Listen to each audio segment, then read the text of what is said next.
BFM Academy, le premier concours de créateurs d'entreprise, Nicolas Dose sur BFM Business. Bonjour et bienvenue, c'est la première demi-finale de cette... Ils sont déjà morts de rire, c'est terrifiant. Première demi-finale de cette saison 9, il y aura 2 demi-finales avant la grande finale en direct et en public le 19 juin. Un tiers du vote sera assuré par le jury, les 2 tiers seront assurés démocratiquement par Internet. BFM Academy, saison 9, uniquement sur BFM Business.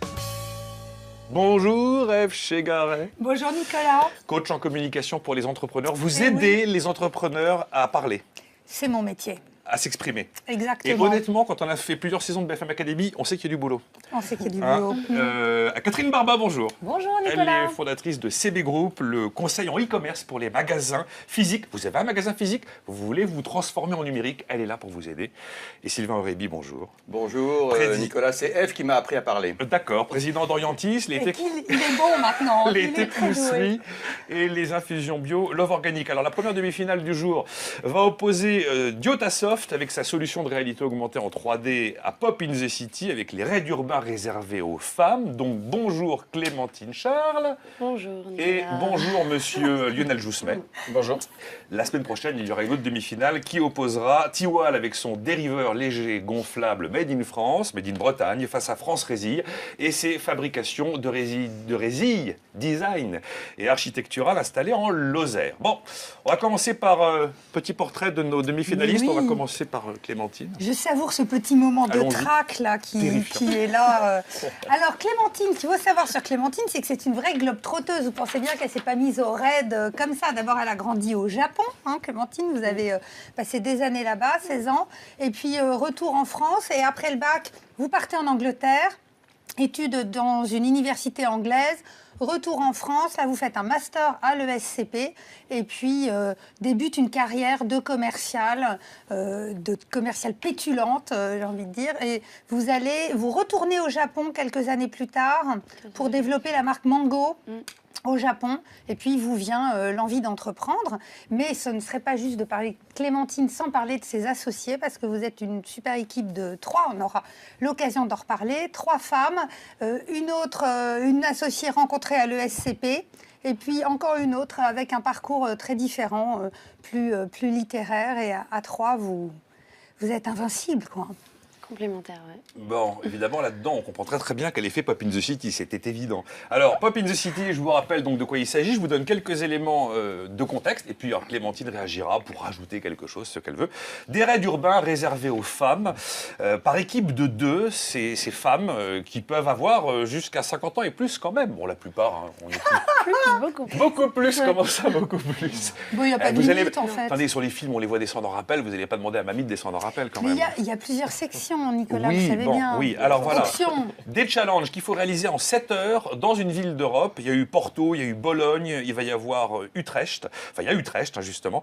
Il y a des challenges physiques, il y a des challenges qui sont plutôt du domaine de la solidarité. Notamment, vous racontez qu'à Porto, au Portugal, il avait fallu retaper un foyer de filles-mères. Ça, c'était le côté solidarité. Et puis le côté challenge un peu plus space, il fallait plonger dans une bassine de poulpe. Oui, il fallait faire un parcours du combattant à la caserne militaire, des choses comme ça. Ouais. C'est toujours que pour les femmes, hein? Alors, l'événement Pop in the City n'est que pour les femmes. Allez Clémentine, c'est le moment de tout nous dire. Non, juste là. Mais, après, je continue, mais allez-y, oui. Mais on le décline maintenant pour les entreprises, et là, ça peut vraiment être mixte. Bon. 200 €, c'est le prix de Pop in the City. Ça ne comprend pas l'hébergement, ça ne comprend pas le transport, mais ça comprend la journée de challenge ainsi que le dîner. Donc vous êtes dans cette aventure avec Marie Pichot, avec Sophie Gastine. Ça a démarré en 2012, mais vraiment de manière commerciale en septembre 2012. Il y a 5 personnes. Vous comptez embaucher 2 personnes d'ici 2015. 2013, 400 000 € de chiffre d'affaires. Cette année, 600 000 € attendus. Avec l'équilibre en 2014, ça c'était toujours bon signe. Tout le monde est payé. Exactement. Bon, depuis pas tellement longtemps, mais enfin tout le monde est payé.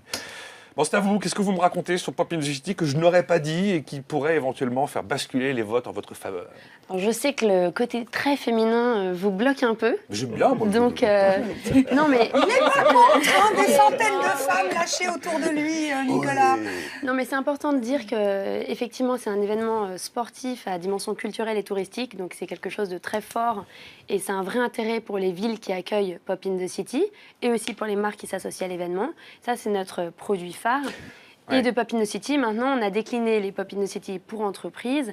Et ensuite, on a d'autres sources de revenus qu'on est en train d'élaborer pour la suite. Parce que dans le business model, effectivement, c'est essentiel de rappeler qu'il y a les candidates qui payent, mais en fait, il y a les villes qui veulent faire leur promo, qui sont clientes de Pop in the City, les partenaires qui sont clients de Pop in the City, et donc des forfaits pour entreprises, pour faire team building et tout le tralala. Ça prend, ça commence sur Pop in the City, il y a un vrai effet de levier avec la notoriété de l'événement, où on va avoir de plus en plus de partenaires et de plus en plus de villes qui nous sollicitent. Donc, bien sûr, on peut faire monter les cachets pour les villes et travailler de plus en plus en partenariat avec elles, demander plus de choses. Donc, pour nous, ça nous facilite énormément l'organisation. Ça nous permet d'en organiser plus en dépêchant moins en fait, de personnes de l'équipe. Et puis, d'un autre côté, on les développe pour les entreprises où là, c'est beaucoup plus facile parce qu'en fait, on se base sur des Pop in the City, sur des challenges qu'on a créés pour Pop in the City, qu'on va ensuite proposer aux entreprises. Et l'entreprise, en fonction de ce qu'elle souhaite faire pour ses équipes. Et typiquement, on vient de signer un partenariat avec Kenzo. Donc, on va leur organiser un gros événement. Et en fait, je cite Kenzo parce que, entre les partenaires avec lesquels on commence à travailler, Kenzo parce que c'est quand même une boîte qui a une très forte notoriété et puis qui a une vraie exigence, c'est branché. Et Pop in the City, c'est vraiment ça, c'est branché, c'est moderne. Et on ne s'arrête pas, on innove tout le temps. Donc, je pense ce qui fera votre business, ce sont plus les entreprises, les partenaires, les villes, plus finalement que les candidatures. Les candidatures de femmes qui veulent faire les raids. Non, c'est parce que là, le cœur du business. C'est vraiment complémentaire, oui. Bon. On va passer à notre second candidat du jour, second demi-finaliste. Alors, il s'appelle Lionel Jousmet, il est venu nous parler de Diotasoft. Diotasoft, c'est, on va dire, du logiciel, en gros, c'est du numérique, c'est de la techno. D'abord, des éléments de portrait avec F. Chegaray. Bon, Lionel, vous avez grandi à Perpignan. Oui. C'est l'élément fondateur. Je me souviens de vous, il y a quelques mois, nous racontant ça et racontant que c'était pas anodin. Dans votre parcours, il y a l'histoire de quelqu'un né à Perpignan et dont les parents ont poussé quand même les études, le parcours. On vous a poussé à faire quelque chose et vous êtes devenu ingénieur en informatique. Tout à fait, pour la gloire de la France. Non, ça c'est formidable. Alors, titulaire d'un doctorat en informatique effectué au CEA, complété une formation en entrepreneuriat, vous avez donc une double compétence technique et managériale, mais vous n'êtes pas tout seul, vous êtes une sacrée équipe d'ingénieurs en informatique. Et ce qui est génial sur ce grand nombre d'ingénieurs en informatique chez Diotasoft, c'est qu'il y a un directeur commercial et marketing, et je le souligne, c'est Thomas Perper, et lui c'est le top de la com, de la pub, des relations publiques. Et vous n'êtes pas si fréquent dans les équipes d'ingénieurs à vous être équipés d'un acolyte pro. Il est passé dans les mains d'F. Chegaray, c'est pour ça. Ah, mais c'est pas tout à fait faux, mais on vous dira pas tout. Alors, Diotasoft voit le jour en avril 2009, mais l'activité commerciale, évidemment, il y a de la R&D, ça commence en avril 2013. Vous avez comme clients des grands groupes industriels, et puis, alors, vous citez Renault, PSA, Volkswagen, vous citez Dassault Aviation, EDF, Total, Air Liquide, Bouygues Bâtiment, quand même pas des nains, pas des perdreaux de l'année, et vous arrivez donc avec une gamme de solutions totalement maison, dédiée à ce que vous appelez la réalité augmentée en 3 dimensions, avec 3 axes, l'aide à la vente, l'assistance aux gestes industriels et la formation. Le type qui n'a jamais entendu parler de sa vie de la solution de réalité augmentée en 3D, comment vous la lui rendez un peu concrète? Comment vous la lui augmentez? Bonjour à toutes et à tous déjà. Donc nous, en effet, notre positionnement, si vous voulez, en fait, juste pour situer un peu le contexte, aujourd'hui, il existe beaucoup de données numériques, si vous voulez, au niveau des données qui sont de l'ordre du produit, de l'ordre du procédé industriel, de l'ordre du commerce, du marketing. Et finalement, en fait, ce qu'on peut observer, c'est que souvent, il existe une rupture assez importante, finalement, entre ces données numériques. Il y en a tellement qu'aujourd'hui, on commence à parler de big data même. Et à l'opposé, en fait, finalement, l'espace opérationnel des gens, l'endroit où les humains travaillent, si vous voulez. Avec des vrais outils, avec des vrais yeux, avec des vraies oreilles. Exactement, qu'il s'agisse de une vraie vente à réaliser. Exactement, qu'il s'agisse d'un vendeur qui va vouloir vendre un produit et montrer tout le potentiel de son produit, qu'il s'agisse d'un opérateur en usine, un compagnon qui va monter une portion d'un avion ou effectuer un contrôle qualité. Il y a vraiment beaucoup de gestes opérationnels qui peuvent vraiment être améliorés, facilités, dès lors qu'on arrive à matérialiser, si vous voulez, cette donnée numérique, cette intelligence digitale vous rendez dans l'espace opérationnel. Vous vous rendez concret l'intelligence et la donnée Exactement, numérique. et c'est ce que la réalité augmentée Et permet. est-ce que c'est facile à utiliser pour toutes les personnes qui vont être confrontées aux solutions d'Iotasoft? Ben pour nous, si vous voulez, pour nous, la difficulté, comme on le rappelait, comme on le rappelle souvent, nous, on est une équipe d'ingénieurs, si vous voulez. Donc, par définition, à la base, on fait toujours des trucs plus compliqués que ce qu'il ne faudrait.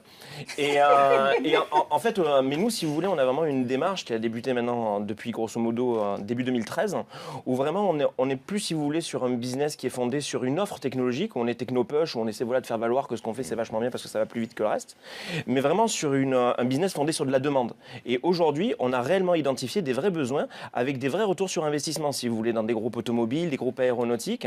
Et ce qui est intéressant, c'est que de manière même plus rapide que ce qu'on imaginait la dernière fois où on s'est rencontrés, en fait. C'était en octobre. C'était en octobre Quelques mois. 2013, tout à fait.